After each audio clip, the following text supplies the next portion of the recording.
physique et physiologie. OK? Donc je vais très rapidement me présenter. Je m'appelle Sébastien Mida, j'ai 24 ans et au niveau de mon cursus, universitaire, j'ai commencé par une licence STAPS, dans une université à Cergy-Pontoise, en éducation et motricité. Pendant cette licence, je suis parti étudier 1 an à l'étranger et suite à ces études à l'étranger, je me suis dirigé vers le master, entraînement sportif de l'INSEP, qui est spécialisé dans la performance de haut niveau et dans la recherche scientifique, qui m'a donc permis de réaliser cette étude. Suite à ça, j'ai passé mon DGEPS au Creps de Châtenay-Malabry. Aujourd'hui, je travaille en tant qu'entraîneur de club, préparateur physique et analyse vidéo à certaines périodes, voilà.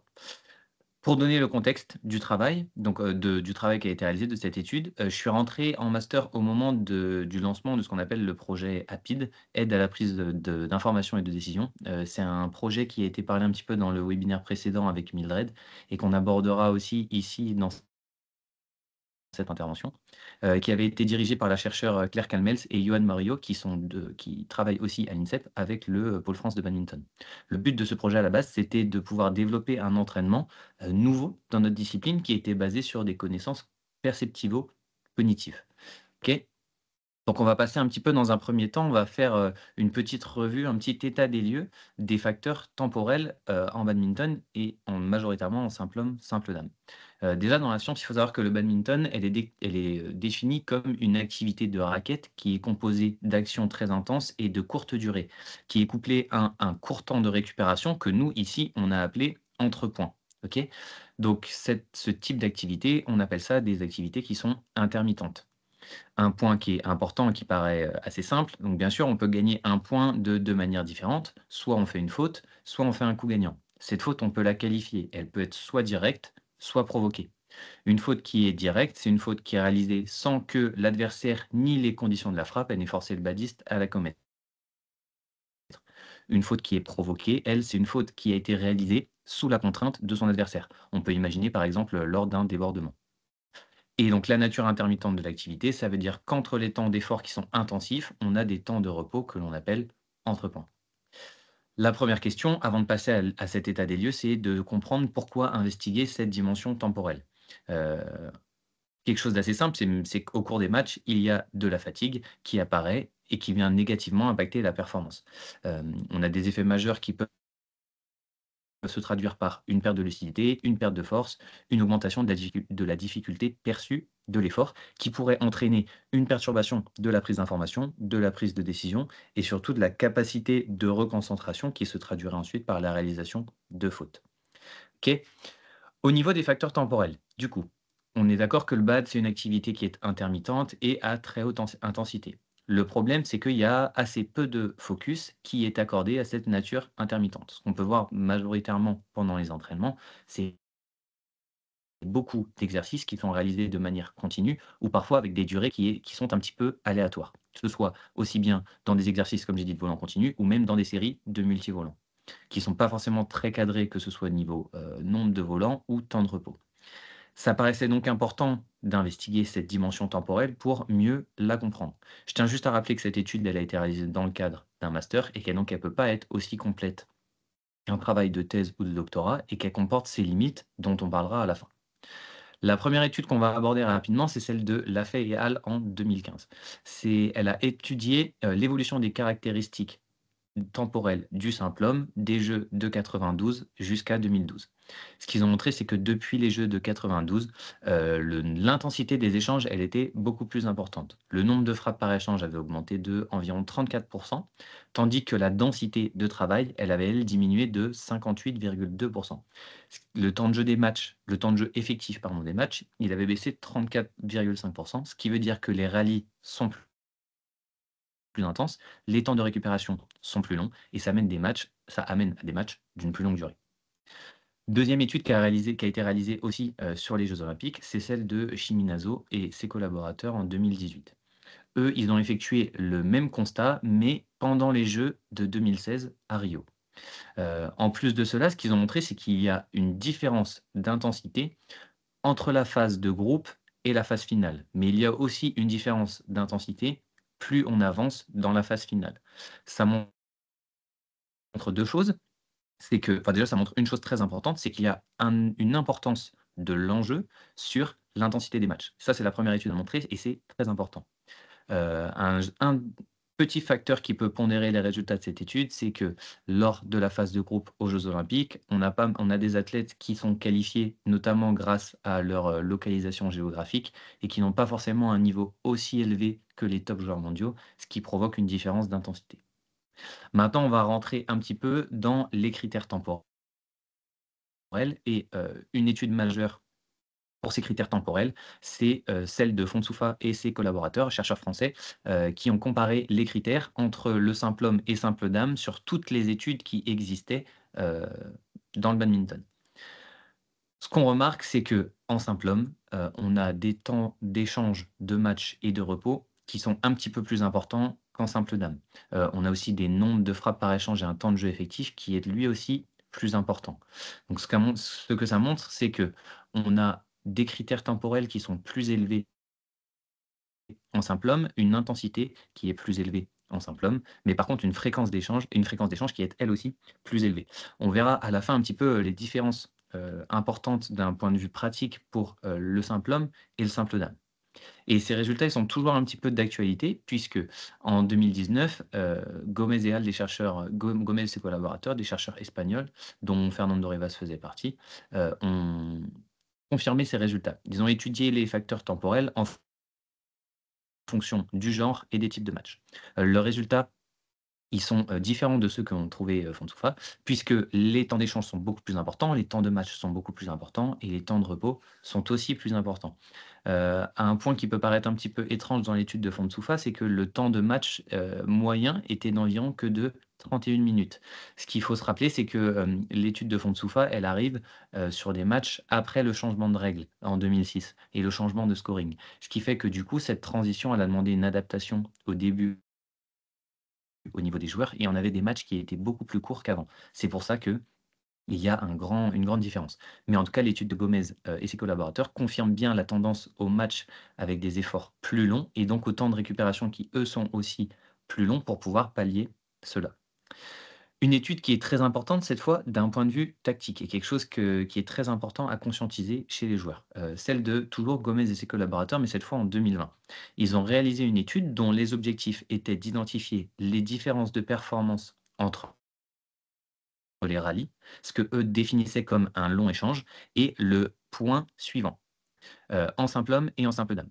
En simple homme, les rallyes, ils ont trouvé que les rallyes duraient entre 13 et 79 secondes et ça représentait 19,6 du total des points qui avaient été analysés. En simple dame, ça représentait entre 11 et 52 secondes, soit 24,5 du total des points analysés.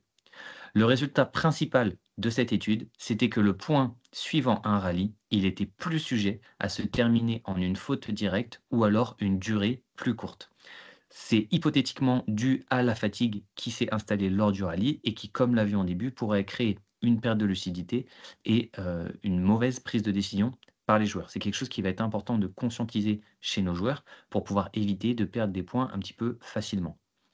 Un des autres résultats de cette étude, c'est qu'ils ont comparé leurs résultats avec ceux trouvés par l'étude précédente, Lafay et al. En 2015, et ils ont remarqué que le taux d'apparition des rallyes était plus important dans leur étude, donc 19,6 pour les hommes, 25 pour les femmes, alors que dans l'étude de Lafay et al., c'était seulement de 15. OK. Maintenant, on va passer un petit peu à la gestion temporelle de cet entraînement. Ce qu'il faut savoir, c'est que, lorsque j'ai réalisé cette étude et même, en ayant regardé un petit peu les études qui se faisaient actuellement, il n'y a aucune étude qui ne s'est directement intéressée à l'importance de cette gestion temporelle lors d'un match de badminton. La seule étude qui se rapproche le plus possible, c'est celle de, Fahimi et Mvaez-Mousavi en 2011 qui, eux, ont investigué les 10 secondes qui précèdent un service de badminton. La tâche à réaliser dans leur étude, c'était des services dans différentes zones et en fonction de la zone visée, ça vous rapportait un certain nombre de points.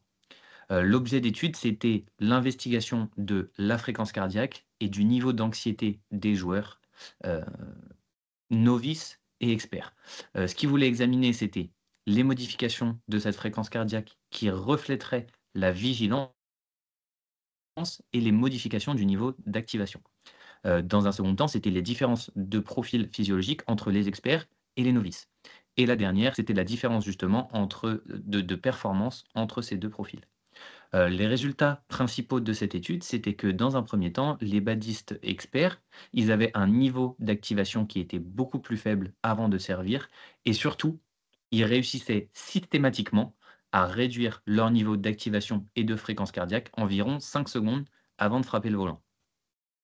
Chez les badistes novices, il n'y avait pas de baisse de l'activation pré-service et au contraire, il y avait une augmentation croissante jusqu'au moment de la frappe.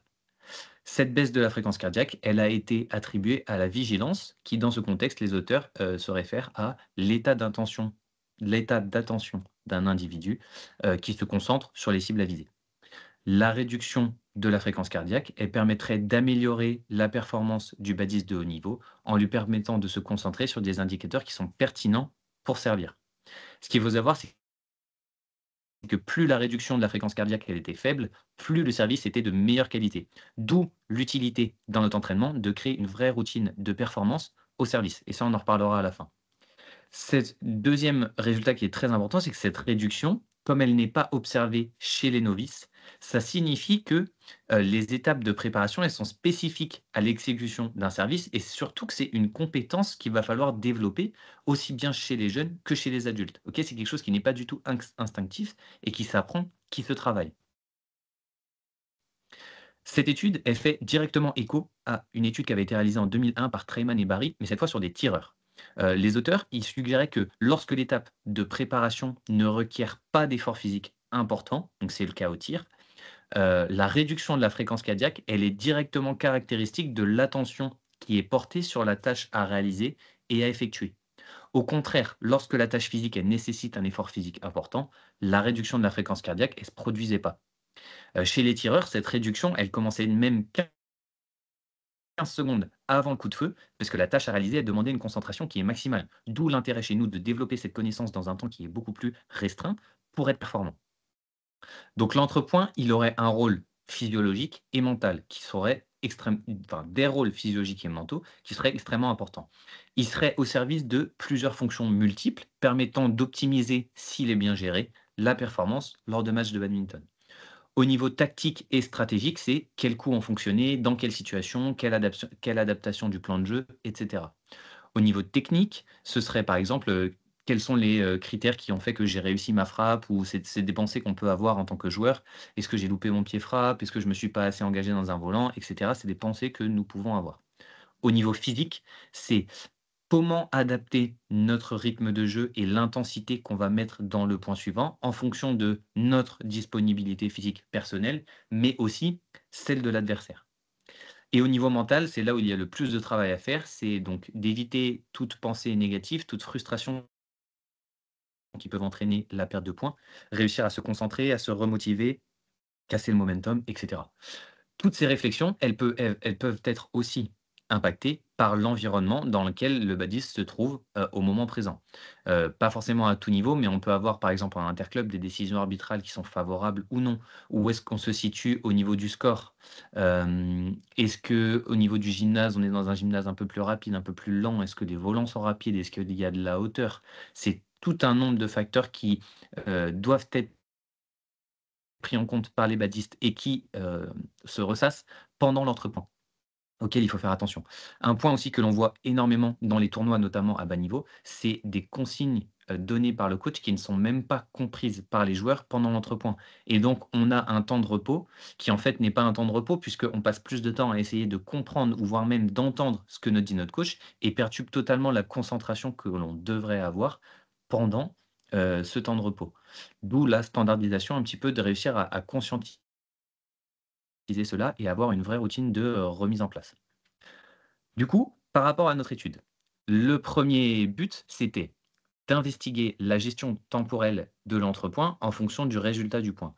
Ce que ça veut dire, c'est qu'en fonction de si on réalise une faute directe, un coup gagnant ou une faute provoquée, est-ce que cela a un impact sur le temps que l'on prend à se remettre en place et si oui, pourquoi? Dans un deuxième temps, c'était de voir s'il y avait une évolution de cette gestion au cours du match. Est-ce que on prenait plus de temps à se remettre en place avec la fatigue qui se crée. Pour cela, on avait divisé tous les matchs que l'on avait analysés en 3 périodes qui correspondaient à chacun un tiers du match, P1, P2, P3. Et le but était de voir si à P3, le temps d'entrepoint était statistiquement et significativement plus important qu'à P2 et qu'à P1. Pour cela, on avait émis 2 hypothèses. La première, c'était que la durée des entrepoints suite à une faute directe, elle serait plus longue que celle relevée suite à une faute provoquée ou un coup gagnant. Ça, on attribuait ça au fait que potentiellement ce serait causé par une phase de réflexion, de reconcentration et de replacement qui serait plus importante suite à une faute directe et due aux, réflexions un petit peu négatives que l'on a et au temps un peu plus important qu'on aurait besoin pour se remettre en place. La deuxième, c'était d'examiner s'il existait une évolution de cette gestion au cours du match avec l'apparition de la fatigue. On pensait que l'entrepoint évoluerait au cours du match avec une augmentation du temps qui serait pris par les joueurs. Avant de parler un petit peu des résultats, je parle un tout petit peu du projet Apide rapidement et on pourra en discuter à la fin si ça vous intéresse. Donc le projet Apide, c'est, la création d'une application, d'analyse vidéo à partir d'un logiciel et d'une qui s'appelle MetaVideo. Donc ça a été le partenariat qu'on a dû faire avec, la fédé et la société MetaVideo pour développer cette, application. Là, ce que vous avez ici, c'est le panneau d'initialisation qui nous permettait d'enregistrer toutes les données, puisque bien sûr, au-delà de faire une étude, le but était de développer l'analyse vidéo, à l'INSEP et avoir un outil qui nous serait propre, qui serait ergonomique et qui serait efficace. J'en profite pour remercier Thibaut Pillet qui m'a envoyé ces captures d'écran, puisque l'outil, comme vous le voyez ici, c'est un outil qui est d'actualité, alors que la version que l'on avait, nous, en 2020-21, elle était différente. Ça, c'était notre panneau d'initialisation et ça, c'était le panneau qui nous permettait de donc taguer une vidéo, de la noter avec les différents paramètres. Donc voilà, si ça vous intéresse, on pourra en reparler à la fin, mais c'était comme ça qu'on a pu analyser nos matchs. Au niveau des résultats, du coup, dans un premier temps, avant de parler des hypothèses, c'est notre étude nous a permis de mettre un petit peu à jour les critères temporels en simple homme, comme l'avait fait Fonsoufa et comme l'avait fait Gomez. Donc ce qu'on observe, c'est que la durée des matchs, elle est assez, similaire à ce que Gomez et ses collaborateurs pouvaient trouver. Par contre, au niveau des temps d'échange et des temps de repos, on a des temps qui sont, statistiquement significatifs et qui sont plus longs, OK? Là où, par exemple, Gomez et Al avaient un ratio effort récupération à un temps de travail pour 2 temps, voire 2 temps presque et demi, de repos. Nous, maintenant, dans les matchs, actuellement, on a un temps de travail pour 3 temps de repos. Tous les matchs que l'on a sélectionnés, c'était des matchs du circuit, World Tour, sur des joueurs d'environ, top 40, voire même top 50 parfois, afin de pouvoir inclure les joueurs qui étaient français à l'époque et avoir des données sur leur jeu. Donc on a toujours, nous, cette tendance aux temps d'échange qui sont plus longs, plus intenses et qui demandent une récupération plus importante. Maintenant, au niveau des hypothèses, notre première hypothèse, elle est totalement invalidée. L'entrepoint suite à une faute directe, il était significativement plus court que suite à une faute provoquée ou un coup gagnant. Ce que ça veut dire, c'est que l'entrepoint, il est peut-être pas forcément fonction du résultat du point, mais surtout qu'en fait, dans notre hypothèse, on avait pris la réflexion inverse. En fait, la fatigue qui est générée, c'est un des facteurs qui peut expliquer le temps de repos, mais c'est qu'aussi, on pensait qu'en fait, au lieu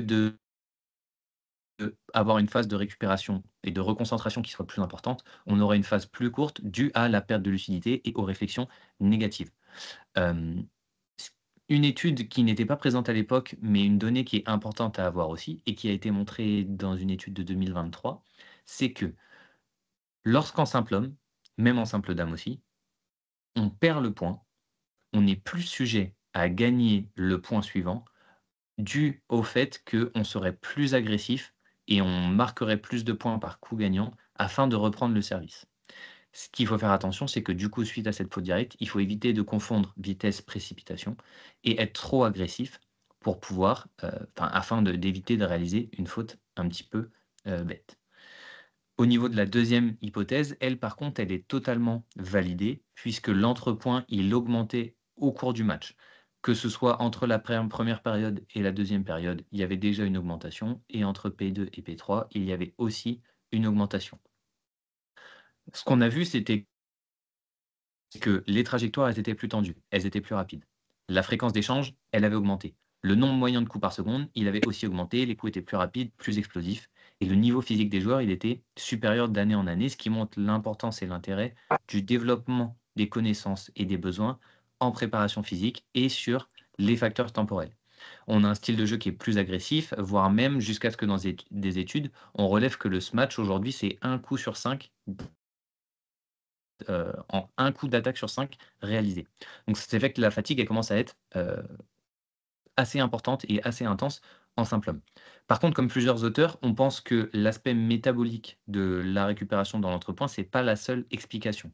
Faut pas oublier qu'il y a une grande fonction tactique et stratégique à l'entrepoint qui semble être importante et surtout complémentaire. En 2006, faut pas oublier qu'on a un changement de règle. Les joueurs, ils peuvent maintenant se diriger vers leur entraîneur pour échanger et recevoir des encouragements. Il y a tout intérêt pour les joueurs et pour les entraîneurs de travailler sur ces aspects pendant les séances et pas seulement pendant les matchs, pendant les tournois. Parce qu'il va falloir être plus efficace et surtout ce qu'il va falloir avoir, c'est d'essayer d'avoir un dialogue qui va être adapté au contexte du point qui vient de se terminer. Et c'est là où on a des progrès à faire, je pense. Notre étude, elle possède quelques limites. La première, c'est que déjà la réalisation d'une analyse groupée des matchs, ça aurait potentiellement oblitéré des différences qui seraient significatives au sein même des matchs.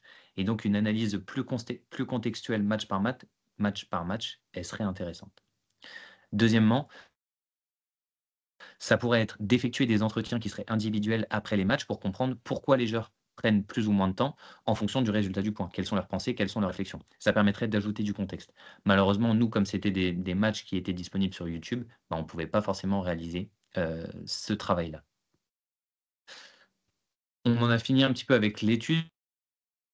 Maintenant, on va passer à la partie considération pratique concernant donc, notre étude en rapport avec la partie entraînement. Un facteur, quelque chose qui serait très important à mettre en place pendant les séances, du coup, comme on vient d'en parler, c'est des séances de matchs coachés en situation réelle où il y a un réel focus pour l'entraîneur sur le discours efficace et approprié au contexte du point qui vient de se terminer. Ça, c'est quelque chose qu'on a très peu. On a des séances de match coachés, mais où parfois ce sont les jeunes qui coachent. Sinon, il y a peu de temps qui sont vraiment pris pendant les entraînements pour travailler sur ça. Et ça, c'est très important pour avoir un dialogue, une communication qui est beaucoup plus efficace avec notre joueur, comprendre comment il fonctionne et développer un petit peu notre relation entraîneur-joueur.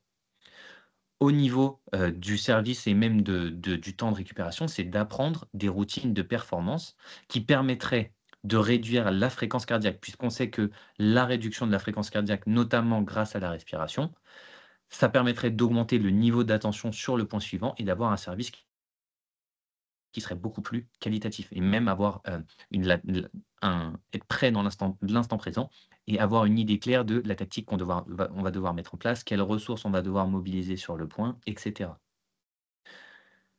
3e point, ce serait de payer attention aux réactions et aux attitudes de nos joueurs, après les points se terminant par une faute directe pour éviter justement ce qu'on a vu de repartir trop vite, de se précipiter et d'être un petit peu trop agressif pour pouvoir regagner le service sur le point suivant. Ça, c'est quelque chose auquel il va falloir être vraiment, être vigilant et surtout conscientiser le fait que après un long rallye, celui qui gagnera le point, statistiquement, ce sera celui qui sera le moins enclin à réaliser une faute directe à cause de la perte de lucidité. D'où l'intérêt dans la routine de performance de conscientiser, de standardiser le fait de, peu importe le résultat du point, que je le gagne, que je le perds, essayer toujours d'avoir la même préparation, la même phase de remobilisation pour pouvoir se remettre en jeu. Le seul contexte où, ce point pourrait être un petit peu invalidé, c'est si le momentum est vraiment dans notre sens et qu'on a besoin d'accélérer la vitesse du match, avoir potentiellement cette routine standardisée qui soit un petit peu plus rapide afin de mettre l'adversaire sous l'eau. OK? Maintenant en termes de considération pratique sur la partie, physiologie dans l'entraînement, la manière d'approcher l'entraînement. On a vu que en simple homme, on avait des points qui étaient plus intenses, des matchs qui étaient plus longs et un temps de jeu effectif qui était plus important. Les points d'échange, les temps de repos sont plus importants et donc en fait, si on devait décrire l'intensité en simple homme, ça se décrirait à travers des montagnes russes. On a des pics d'intensité pendant les points qui sont très hauts et il va falloir réussir à redescendre très bas pendant les temps de récupération pour pouvoir être plus efficace sur le point suivant. Là où en simple dame, on a une intensité qui est haute et constante, on a plus de frappes par seconde et donc on a une charge de travail qui est plus importante. En fait, l'intensité en simple dame, si on devait la résumer, c'est une intensité qui est élevée tout le long du match, avec des pics qui vont être moins hauts qu'en simple homme, mais par contre une charge de travail qui est plus importante. Dans la différence en termes de tactique et d'approche, en simple homme, on a plus de coups gagnants. Donc la stratégie est différente, on joue beaucoup plus sur des one shot ou des enchaînements de 1-2 frappes suite à des erreurs de trajectoire. On a des coups qui sont plus impactants et donc les joueurs s'en servent plus. Là où en simple dame, on a des trajectoires qui sont aussi rapides, aussi tendues, mais des points qui se terminent majoritairement par des fautes directes ou des fautes provoquées. Ce qui veut dire qu'en simple dame, on a plus un jeu qui s'oriente vers l'accumulation de retard dans 1 coin, 2 coins, 3 coins, qui va pousser l'adversaire à faire une faute. Ça, c'est une différence tactique qui est important à prendre en compte, que ce soit dans l'entraînement au niveau de l'intensité, mais surtout au niveau de l'approche. Maintenant, la dernière partie, au niveau des données physiologiques à considérer. Donc le ratio d'effort-récupération aujourd'hui en simple homme, il est à peu près de 1 temps d'effort pour 3 temps de récupération. On a un temps de jeu effectif qui est d'environ un tiers. Un point important au niveau des battements par minute, et vous allez voir pourquoi juste après, c'est que ce BPM moyen pendant un match, il est à peu près à 80-90 de la fréquence cardiaque max. On va rarement au-dessus et on est rarement en dessous, sauf si le match est un petit peu trop facile. Donc la contribution de la filière aérobie, elle va jusqu'à 90, d'où l'intérêt d'avoir une forte capacité aérobie en simple homme ou même en simple dame, en simple généralement. Pourquoi? Pendant les échanges, si on parle un petit peu scientifique et physiologique, on a la phosphocréatine qui est le substrat principal pour créer de l'énergie qui va, complètement se vider dans notre corps.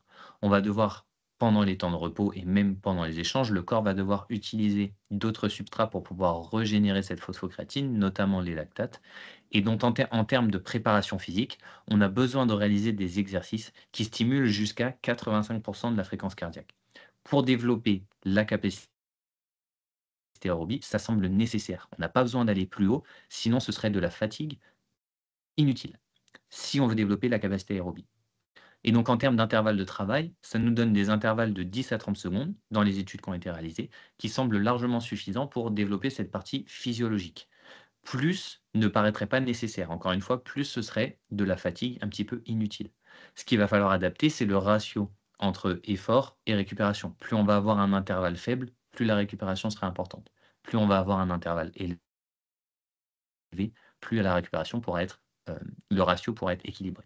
Pour les plus scientifiques d'entre vous, la VO2 moyenne, le volume d'oxygène moyenne dans les échanges, il est entre 46 et 55 millimoles. Ce qui veut dire que la VO2 max, c'est pas forcément un facteur qui est très important dans, la discipline de simple. Là où, par exemple, en ski alpin, en biathlon ou en ultra trail, on peut avoir des VO2 max d'environ 95, 16, 17, 18 millimoles. Et ben, en badminton, on est plus, sur une VO2 max entre 60 et 70. Pour ceux qui veulent aller plus loin dans la préparation physique, je vous donne ici un protocole qui est, directement utilisable, et qui est basé sur le concept de sprint interval training. Le badminton, d'un point de vue scientifique, en termes de concept d'entraînement, c'est quelque chose qu'on appelle un RSA ou RSE, qui en anglais veut dire Repeated Sprint Ability, donc la capacité à répéter des sprints. Ça correspond un petit peu au badminton en sport de raquette. En 2021, il y a une étude qui a été réalisée par des chercheurs chinois, qui montre que, un protocole de sprint interval training a des effets positifs sur la capacité aérobie, sur des badistes de haut niveau et sur des badistes amateurs. Donc le sprint interval training, le concept de base, c'est un sprint en navette, donc sur des allers-retours d'environ 10 mètres, pendant 30 secondes à fond, avec un temps de récupération qui est extrêmement important. Au début, on peut aller jusqu'à 4 minutes. Plus on va avancer, plus on va pouvoir diminuer la récupération jusqu'à 1 minute 30. On va aussi pouvoir augmenter le nombre de séries, voire même le nombre de blocs, ou alors tout simplement avoir une récupération au lieu d'être marché qui va être couru. Et donc ça va nous permettre d'avoir un moyen simple de pouvoir développer, la capacité et la puissance aérobie chez nos joueurs afin d'être meilleurs en simple homme. J'en ai fini avec, ma présentation. Je vous ai mis ici une petite bibliographie Et pour ceux que ça intéresse, j'ai aussi un bouquin qui a été publié par Andy Wood et Alistair Hayem. Il y a aussi une conférence sur ce livre sur le BWF Development qui s'appelle The Winning Edge in Badminton. Ça parle de momentum, de comment gérer un match en fonction du score, du résultat, des coups que l'on met, des points qu'on gagne. Et donc qui pourrait être très intéressant en plus de cette intervention. Si vous avez des questions, n'hésitez pas à me les poser, je serai très content d'y répondre et sinon on va pouvoir, aussi parler, si ça vous intéresse, du projet Apid. Merci pour votre attention et votre écoute. Merci beaucoup Sébastien. Dense, plutôt très dense. Je laisse la parole à l'auditoire. On est 17 aujourd'hui. Je vous laisse la parole. Allez-y.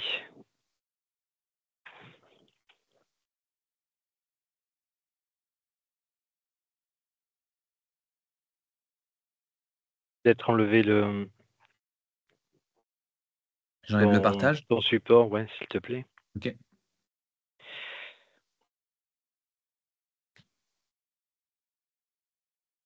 Hop. Ok, vous êtes libre.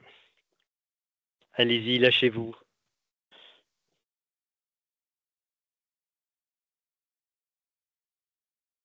Mais je vais peut-être commencer, ça va peut-être libérer. Enfin, j'espère que je vais libérer. Tu parlais un certain nombre de routines individuelles, ça tombe bien, il y a aussi Corentin qui travaille, je pense, pas mal là-dessus.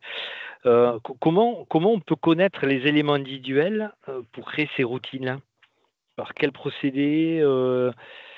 Voilà, c'est la question que je me pose souvent, enfin que je me posais surtout. Il y a des entraîneurs encore sur le terrain, peut-être qu'ils ont des pistes.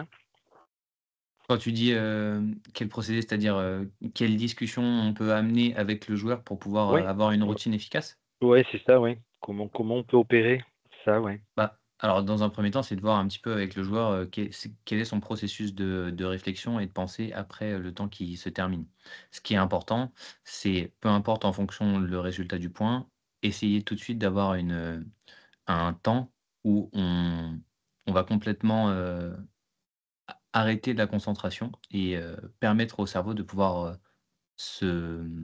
mettre un petit peu en retrait. On ne peut pas avoir un match en simple où on a une concentration et une attention qui va être maximale pendant tout le match. Ça va être beaucoup trop énergivore pour le joueur et donc il faut qu'on ait une concentration maximale et ensuite un temps où on va pouvoir se reconcentrer, libérer un petit peu de ce qu'on a, des efforts qu'on a mis pendant le point. Ça, c'est le premier point. Une fois qu'on a un petit peu, libéré notre esprit, qu'on a process, un petit peu ce qui s'est passé pendant le point, qu'on s'est fait des feedbacks, c'est tout de suite d'essayer d'avoir une phase où on va se diriger vers notre coach, potentiellement voir si, on a un encouragement à recevoir, si on a un conseil à obtenir ou quoi que ce soit et ensuite une phase de reconcentration juste avant le service où on va pouvoir, si on a le service et ben, mettre en place, notre routine, se reconcentrer, une petite période de respiration et ensuite pouvoir démarrer le point dès qu'on est prêt. Donc dans un premier temps, on récupère totalement, on processe un petit peu ce qui s'est passé, on libère l'attention, on libère le focus. On se dirige vers notre coach pour avoir quelques consignes ou des encouragements et ensuite on essaie de se reconcentrer, se remettre en place, pour pouvoir reprendre le point dans les meilleures conditions. Peut-être que quelqu'un peut rajouter quelque chose. Juste moi, je me souviens, il y a une trentaine d'années, j'avais fait un questionnaire auprès des joueurs qui s'appelait le Qui suis-je pour qu'ils puissent tenter, enfin, en tout cas, de s'auto-évaluer et de voir quel type de coaching qu'ils auraient aimé avoir. À la fois sur, alors à l'époque, on pouvait coacher que contre les sets, mais à la fin du premier set, à la fin du deuxième, s'il y avait un troisième, et il y avait vraiment des différences d'un joueur à l'autre, d'une joueuse à l'autre.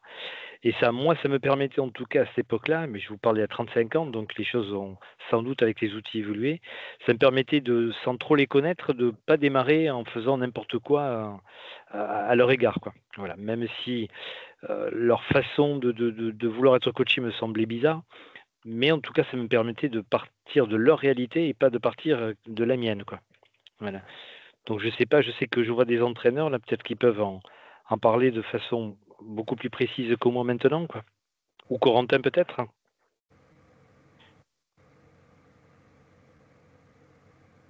Oui, tout à fait. Ben, moi, en effet, au quotidien, dans mon travail et également lors de la présentation, j'avais parlé des routines. Et il existe quelques études que l'on peut trouver assez facilement sur comment justement établir une routine. Et ça part, donc comme l'a dit en partie Sébastien, ça part vraiment déjà d'une discussion avec le sportif, parce que c'est lui qui se connaît le mieux. Donc savoir quels sont les éléments que lui affectionne et quels sont les éléments que lui-même va déjà mettre en place. Et après, chaque élément, on va en discuter avec lui pour voir quel est leur intérêt, est-ce qu'ils sont nécessaires ou non. On peut également se baser sur de l'analyse vidéo, donc observer les comportements du sportif hein, et toujours pareil, avec lui en discuter, voir quel comportement, quel chemin de pensée il utilise et si ces comportements-là sont utiles ou pas. Et ça permettra aux sportifs de prendre conscience de ce qu'il fait et de voir quel est le réel intérêt. Et ensuite, outre ces comportements que le sportif met déjà en place de manière autonome, on va rajouter des composantes, que ce soit physiologiques ou mentales, comme Sébastien l'a dit, pour se reconcentrer, pour essayer d'avoir les buts recherchés, c'est-à-dire la concentration, une diminution du niveau d'activation pour le service, par exemple, et se mettre dans l'état d'esprit souhaité. Mais voilà, il existe, oui, des protocoles, entre guillemets, assez bien expliqués, assez bien cadrés pour pouvoir vraiment mettre en place une routine.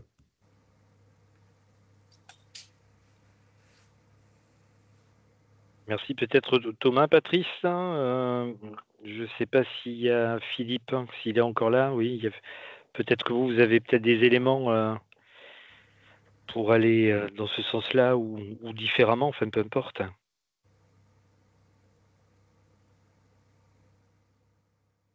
Thomas, peut-être en double, peut-être que c'est différent parce que c'est deux personnes qui jouent ensemble. Est-ce qu'il y a des routines un peu différentes à deux plutôt que de façon isolée? Bonjour à tous. Non, non, bah, y a pas, c'est hyper intéressant. On bosse pas mal là-dessus. Et en double, bah, si, forcément, il y a la particularité de, effectivement, point gagné, point perdu, quelle est la relation à l'autre, comment on va gérer pas son erreur, l'erreur de l'autre, son coup gagnant ou celui de l'autre. Et peut-être les pics les pics de, comment dire, de sensations et de ressentis de l'un et de l'autre. Voilà, et donc il y a de toute façon un temps qui est un peu accordé sur la relation, quel qu'il soit, sur les tapes dans les mains, sur les petits échanges, communication verbale, non verbale. Mais globalement, les grands principes sont là et sont respectés de cette manière-là. Donc ça veut dire qu'ils ont aussi des routines particulières les concernant. Ouais, alors ils ont des routines. Enfin, nous, ce qu'on fait en tout cas sur le pôle, après, c'est que chacun a sa routine particulière, bien entendu, et on travaille beaucoup là-dessus parce que de toute façon, ils ont leur double et leur mix, donc c'est avec deux partenaires différents. Donc il faut quand même être capable de se centrer sur soi, et c'est quand même un élément déterminant. Et après, à côté de ça, on travaille plutôt sur les stratégies de communication dans la paire, plutôt que sur une routine entre guillemets collective ou en binôme. C'est comment je fais pour me centrer sur moi, me recentrer sur moi, et après ma relation à l'autre, ma communication à l'autre. Ok. Merci Thomas. Patrice. Oui, le temps entre les échanges, c'est un apprentissage, hein. En fait, quand on regarde les matchs sur Badminton Europe, souvent on avance, on appuie sur la touche pour avancer d'un échange à l'autre pour éviter le temps entre les deux. On se rend compte qu'avec les juniors, quand on appuie sur la touche qui fait passer de 5 ou 10 secondes, l'échange d'après est déjà commencé. Alors qu'avec les seniors, il faut appuyer 2 fois pour arriver quelquefois à l'échange d'après. Donc on est bien sur 2, voire 3 temps de repos pour un temps de travail. Et il y a tout un apprentissage à faire avec nos jeunes pour qu'ils prennent plus de temps et qu'ils installent justement des routines. Et on se rend compte que quand on regarde les matchs, qu'on se rend compte que finalement c'est pas fait, quoi. Ou alors ils prennent du temps quand ils sont fatigués. Et dans ce cas-là, ils se font reprendre par l'arbitre. Donc il y a vraiment un boulot à faire sur avoir une routine, une constance de temps et qu'ils aient pas peur de prendre du temps. Alors après, je ne sais pas si c'est aussi autorisé en France, mais on se rend compte que prendre du temps, c'est devenu normal et c'est utile. Et que les jeunes ne le font pas assez. Alors, Patrice, Thierry, et Oui, merci de ta présence. Oui, bonjour à tous. Je suis observateur, mais je ne peux pas m'empêcher de poser une question, désolé. Non, Je super. fais un peu d'entraînement encore, donc j'ai été beaucoup intéressé par l'exposé et en particulier un point que j'aimerais peut-être approfondir, c'est sur la respiration, que je trouve voilà, une approche assez intéressante. Est-ce que dans l'épaule, est-ce que dans le cas de l'entraînement, est-ce qu'il y a là des protocoles? Est-ce qu'il y a une approche? Je pense que il y a quelques années, j'ai travaillé sur la prépa physique des tennismen. Et là, il y avait une vraie approche sur la respiration. Et c'est la première fois que j'entends cela ici dans le monde du badminton. Et donc, je trouve ça très, très intéressant. Si je pouvais avoir quelques précisions. Alors oui, vas-y, Patrice, vas-y. Oui, sur la respiration, alors il y a deux éléments. Déjà, il y a des informations qui sont données aux joueurs. On voit bien que quand on leur dit quand vous êtes énervé, vous soufflez, ça vous détend, ça parle tout de suite aux joueurs, quoi, hein. Alors qu'au contraire, respirer fort, ça donne de l'énergie.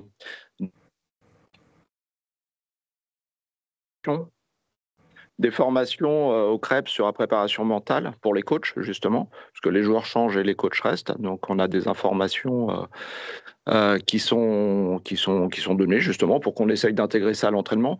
Mais on a fait aussi, pendant assez longtemps, de la pleine conscience. C'est-à-dire, c'est de la méditation. Donc, on se retrouvait tous les mercredis après-midi, on écoutait des exercices de pleine conscience. En fait, c'est une voie à suivre. Et ça aide à rester concentré sur la voix, et on se rend compte qu'en fait, quand la voix donne des indications, penser à des parties de son corps, se détendre et tout ça, l'esprit il voyage à droite à gauche, on pense à plein d'autres choses, et l'idée c'est de ramener l'esprit sur la voix qui nous parle. Donc en fait, c'est l'exercice de concentration. Quand on sert au money time, si on part l'esprit sur le gain ou la défaite du match, on n'est plus dans l'instant présent. Donc on a fait beaucoup d'exercices de ce type. Merci, Patrice. Je sais que dans les arts martiaux, en tout cas ce que moi j'ai pu pratiquer, il y avait énormément d'exercices qui permettaient d'aller chercher l'énergie au moment des frappes, hein, et de relâcher effectivement au moment où on ne frappe pas. Et c'est des exercices que je faisais moi sur le polysport il y a 30-35 ans. Alors, est-ce que ça marchait ou pas? Je ne sais pas. C'était moins précis quand même que ce que fait Patrice là actuellement sur la pleine conscience.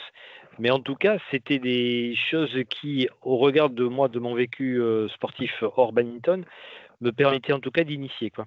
Donc, et Thierry Solaire, donc directeur de la performance, me disait que dernièrement, alors je sais par quel biais, je sais pas, ils ont fait des tests et ils se sont aperçus que les athlètes globalement ne savaient pas respirer. Ok, bon, alors je veux bien croire que ça se passe respirer. Vu les résultats de certains, tu te dis quand même, c'est quand même bizarre qu'ils ne savent pas respirer. Alors, on peut peut-être se poser la question, c'est est-ce que en tout cas, si on se dit s'ils savaient respirer, est-ce qu'ils auraient des meilleurs résultats? Voilà, là je mets un point d'interrogation parce que je sais pas trop quel type de test qu'ils ont pu faire pour déterminer s'ils savaient respirer ou pas. Voilà, mais en tout cas, c'est ce que me disait Thierry Solaire. D'accord, très intéressant.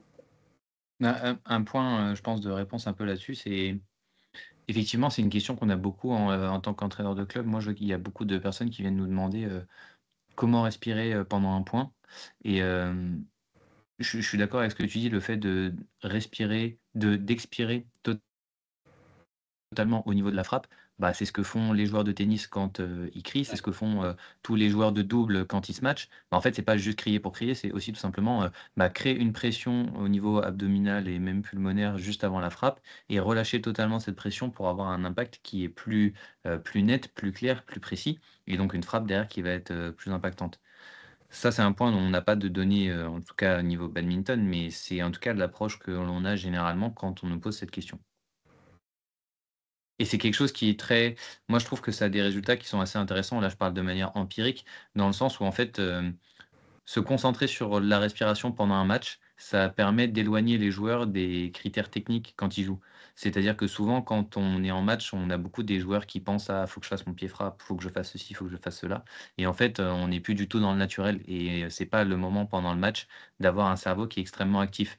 Donc en fait, là, on éloigne totalement le focus. On a un focus qui est plus du tout interne sur ce que je dois faire, mais un focus sur la respiration, un point qui est externe. Et en fait, on laisse le corps faire ce qu'il sait faire. On laisse naturellement le geste se dérouler. Et du coup, les joueurs sont assez surpris même de gagner en qualité en pensant à quelque chose qui est totalement externe à la frappe. Et ça, c'est un point que moi, je trouve très intéressant. Merci Sébastien. Après, il ne faut pas oublier quand même qu'on n'a pas tous, même si on respire, qu'on a besoin de l'oxygène, on ne respire pas tous de la même façon. Donc il y a aussi ce respect-là à vérifier dans la forme de respiration qui correspond au mieux à l'athlète en train de jouer, quoi. Parce que même si j'ai une conception moins particulière, le joueur, lui, peut-être qu'il respire d'une autre façon, quoi. Voilà. Patrice.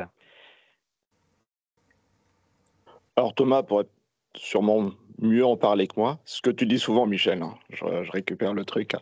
Mais les formations Action Type qu'on a eues il y a quelques années nous ont appris ça. C'est-à-dire, souvent, j'avais tendance à dire, mettez de l'air dans les poumons, vous serez plus puissant, plus précis. Mais en fait, il y a deux profils. Il y a ceux qui vident de l'air et qui sont finalement plus puissants, plus précis avant la frappe.